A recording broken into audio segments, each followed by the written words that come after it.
Je vais vous parler ici des particularités de la vente d'un bien en copropriété uniquement et du rôle des parties entre la signature du compromis et la signature de l'acte définitif. Il existe une particularité dans la vente de lots en copropriété qui est liée à la survenance d'une assemblée générale entre la signature du compromis et la signature de l'acte définitif. La plupart de nos compromis comprennent une clause au terme de laquelle tous les travaux qui ont été votés avant la signature du compromis sont à la charge du vendeur. Tous les travaux qui sont votés après la signature de l'acte définitif sont à la charge de l'acquéreur. Et puis il y a une zone grise entre les deux qui est entre la signature du compromis et la signature de l'acte. En général, nos compromis prévoient que si une assemblée générale survient entre ces deux dates, eh bien les travaux seront payés de la manière suivante.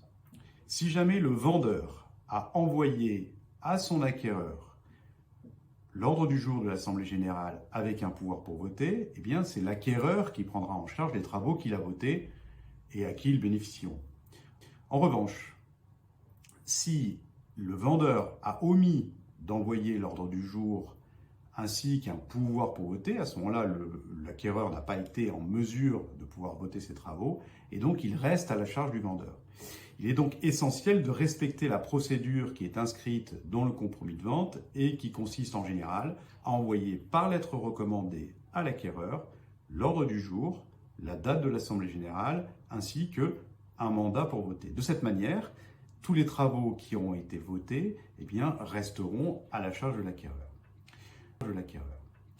Une fois la vente passée, le notaire enverra un courrier au syndic lui signalant que le nouveau propriétaire est l'acquéreur et lui signalant également que dorénavant, c'est lui qui devra payer les charges et devra être convoqué aux assemblées générales.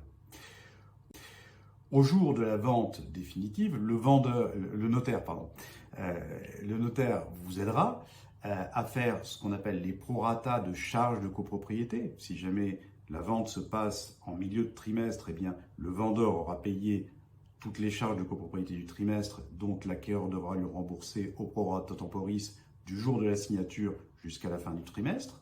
On fera aussi les comptes sur les travaux et on fera les comptes sur deux fonds particuliers qui sont le fonds dit loi Allure, c'est-à-dire que c'est un fonds, ce sont des sommes qui ont été versées par le vendeur en prévision de travaux qui n'ont pas été votés et qui est en général remboursé par l'acquéreur au jour de la signature de l'acte définitif. On fera le point aussi sur les avances qui ont pu être faites par le vendeur au syndic et qui, elles aussi, doivent être remboursées par l'acquéreur au vendeur.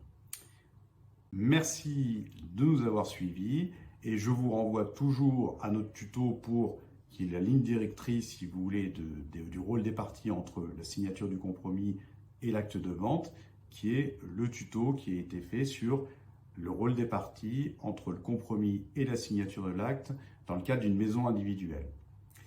Merci et à très bientôt.